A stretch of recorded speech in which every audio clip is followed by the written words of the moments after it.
Germans right after World War II, after being confronted with the painful question, how could you let the Nazi atrocities happen? Why didn't you do something? The answer was always, wir haben's nicht gewusst. We didn't know. Of course they knew. It was just too painful and too dangerous to acknowledge it and to do something about it. Well, I will not look away any longer. These kids are not helped by our denial. They are helped by our action. So for God's sake, keep watching.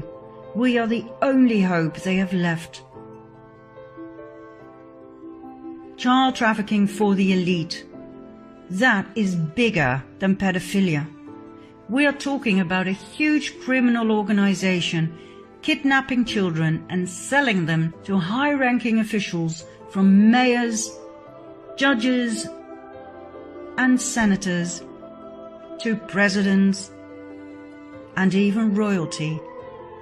Do you think this is far-fetched? Do you think it's just a conspiracy theory? Get ready for some conspiracy facts in part 4.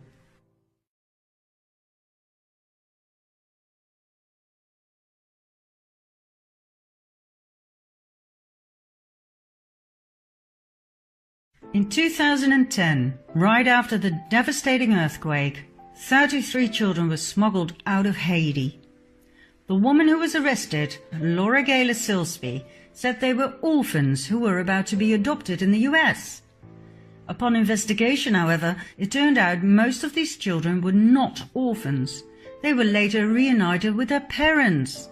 Furthermore, there were no adoption papers to be found. These kids had simply been abducted, stolen from their parents. Who exactly is this Laura Gaylor Silsby? First of all, she was on the board of directors of Alert Sense, the company that provides the technology for Amber Alert. Amber Alert is the broadcast emergency response to recover abducted children. Isn't that an interesting paradox? A convicted child trafficker? Yes, she was found guilty and convicted, connected to Amber Alert, set up to rescue children? Secondly, this lady is the founder of the Baptist organization New Life Children's Refuge, an orphan rescue mission for Haiti. Sounds to me like she had a way to smuggle children out of the country real easy. Nice cover. Last but not least, she's a close friend of the Clintons, who immediately paid for a lawyer, Jorge Puello, who himself is a convicted pedophile. He was arrested and convicted for leading an international human trafficking ring involving women and children. All of this came out into the open thanks to WikiLeaks that published the secret emails between the Clintons and Laura Gaylor Silsby. Let's continue with Haiti some more before moving on, shall we? Haiti was put in the limelight once again with the Oxfam scandal. Oxfam, known for its shops throughout the world for empowering women and for fighting poverty, was banned from Haiti following the 2010 earthquake. There were orgies with prostitutes, some of which were underage, in other words, with children. Leaked emails further confirm that $3 million were diverted from Haitian relief funds via the Clinton Foundation to pay for Chelsea's extravagant 2010 wedding. When Trump called Haiti a shithole, the whole world went mad. But he was right. What he referred to was what the so-called non-profit organizations had turned the island into after the earthquake. The Red Cross collected $500 million for Haiti, and all it did was build 6 houses. The Clinton Foundation ruthlessly misappropriated the earthquake donations from international donors and got away with it. Klaus Eberwein, a former government official of Haiti, due to testify about the Clinton corruption, was found dead with a bullet in his head only days before the trial on July 12, 2017. Monica Peterson, the young social anthropologist who went to Haiti to investigate human trafficking on the island and who tweeted some critical thoughts about the Clinton Foundation, was found dead by hanging shortly after, in November 2016. her death was ruled suicide. And when surgeon Dr. Dean Lorek openly vented his disgust about the corruption by the Clinton Foundation that he himself witnessed while trying to save lives on the island, he too ended up dead. In December 2017, he was found on the bathroom floor of his apartment in New York with a knife in his chest. His death too was ruled suicide. But hey, let's not dwell on the many suicides surrounding the Clintons. Let's go back to one of Q's often repeated sentences. Symbolism will be their downfall.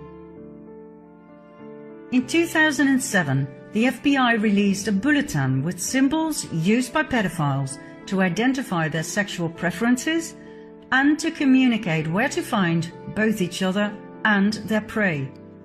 The blue triangles identify boy lovers, the pink hearts are for girl lovers, and the butterfly is for child lovers in general. These pedophile logos will indeed be their downfall. They are in plain sight, for they never thought people would wake up and see. And just like we saw with Amber Alert, it's the organizations that claim to protect children that actually use pedophile logos. For instance, the International Adoption Clinic. New Star Kafala, a Muslim adoption and child advocacy agency. This is the logo for their HOPE program, helping orphans progress emotionally. Then there's the Pacific Crest Trail Association. It changed its logo in July 2017 after the pedophile connection in the capital A was discovered by the public. Now, I'm not saying these organizations are proven pedophile dens. I'm merely pointing out the interesting choice of logo, which of course could be totally based on coincidence. This logo eerily resembles the boy lover symbol. It was used by the Pierre Elliott Trudeau Foundation, set up by the Canadian Prime Minister Justin Trudeau in honor of his father. This logo was on the 2015-16 annual report. Then there's Alpida, a Canadian refuge charity. Alpida was founded by the Radcliffe Foundation, set up and owned by Frank Giustra. Now, apart from the interesting choice of logo, there are a few things about Mr. Giustra that fascinate me. First of all, he's a major sponsor to the Clinton Foundation. We're talking $100 million and more. He loved going to Haiti with the Clintons. And he founded the Boys Club Network for boys between 12 and 18 seeking connection and mentorship. His co-founder is Jim Crescenzo, a teacher from Vancouver who received an Excellence Award from none other than Justin Trudeau. Now once again, I'm sure this is just coincidence. But what is it that Q keeps saying about coincidence? How many coincidences before mathematically impossible? For someone who claims to be a decent family man, Justin Trudeau sure has some interesting friends. Take Christopher Ingvelson, a Canadian private school teacher, convicted for the possession and distribution of child porn. For many years he was Trudeau's friend and roommate. Then there's his best friend Peter Dalgleish, the world-renowned humanitarian who was caught in the act in Nepal with 2 children aged 12 and 14. He was the founder of Street Kids International and the Trails Youth Initiative program. Now, I'm sure these programs do great things for kids, but why choose pedophile logos? And why are so many set up by registered and convicted pedophiles and sex offenders? I mean, if you're a pedophile, wouldn't it be great to have your own child protection program? To have access to all those lovely children to pick from? Mind you, these children often come from troubled backgrounds. Some have criminal records. Many suffered from neglect and abuse in early childhood. Easy prey, and no concerned, loving parents to protect them.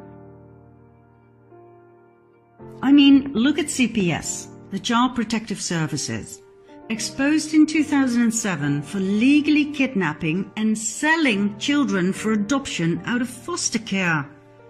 The lady who exposed them, Congresswoman Nancy Schaefer, was murdered in 2010. Now back to Trudeau's interesting best friends. Here we have Ben Levin, former Deputy Minister of the Ministry of Education, arrested and convicted in 2013 for making and distributing child pornography. Then there's Jan Gomeshi, the Canadian CBC radio host, arrested and charged in 2015 with 7 counts of sexual assault and 1 count of overcoming resistance by choking. Now, I don't know about this, but if I were Trudeau, I'd be more careful selecting my friends. He is surrounded by registered pedophiles and sex offenders.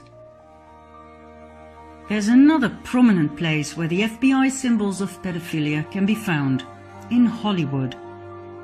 We briefly saw in part 1 that children cartoons contain references to sex and violence.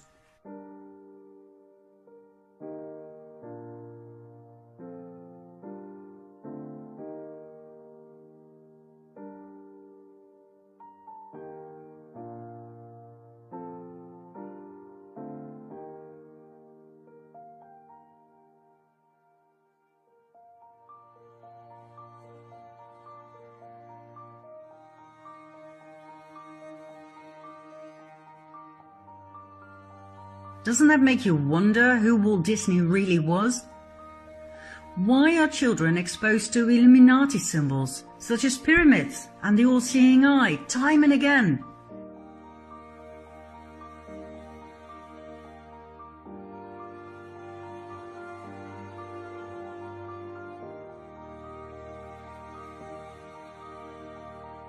And why are pedophile logos used for candy and ice cream? Yet another thing that attracts children. The more I dived into this topic, the more I realized to what extent this had actually drenched our society. Top directors such as James Gunn, who openly and proudly tweet about being a pedophile. I guess this is normal in Hollywood?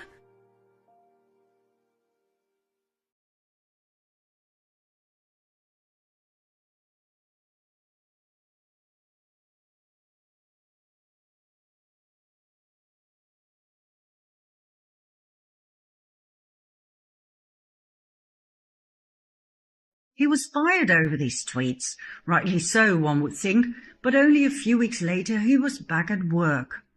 Out through the front door, back in through the back door. Nickelodeon's producer Dan Snyder lost his job because he couldn't keep his hands off of young girls. And here we have Brian Peck, a convicted child molester who only spent 16 months in jail, after which he was offered a job right back with Disney, where he continued working with underage girls. Once again, out through the front door, back in through the back door. Jason James Murphy kidnapped and sexually assaulted an 8-year-old boy in 1996. He served 5 years in jail, moved to California, used his shorter name, Jason James, and became a casting agent for child actors. The list of sexual predators in Hollywood is endless. Only recently were some of them called out by their victims and arrested. Most victims never dare to speak up, for their predators are absolute legends in Hollywood. Actor Corey Feldman was one of the first to speak up about child abuse in Hollywood. He and his best friend Corey Haim became actors at a very young age. They were incredibly successful and famous, but the price was high. They were sexually abused by various adults they worked with. It was common knowledge that the two Coreys were passed around at Hollywood parties. It resulted in great trauma that was buried for many years. The two Coreys sought relief in alcohol and drugs, which eventually led to Corey Haim's death at the age of 38. It wasn't until recently that Corey Feldman called out his abusers. Elijah Wood, who became world famous for his part as Frodo in The Lord of the Rings, supported Corey Feldman's statements about Hollywood as a pedophile den. Elijah was protected by his mother, who wouldn't let him visit any of the parties where a lot of the abuse took place. World-renowned actors such as Robert Downey Jr. and Brad Pitt also stepped forward to support all of these statements.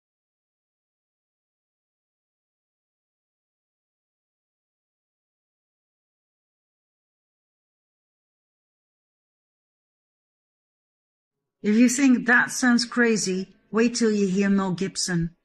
The world-famous megastar, both as actor and producer, was blacklisted by Hollywood for stating that Hollywood is a den of parasites who feast on the blood of kids. He took it a whole lot further. Read for yourself.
Could this be true? Eating babies? Drinking their blood? Will this have a happy ending? Oh yes. Let's move on to part 5.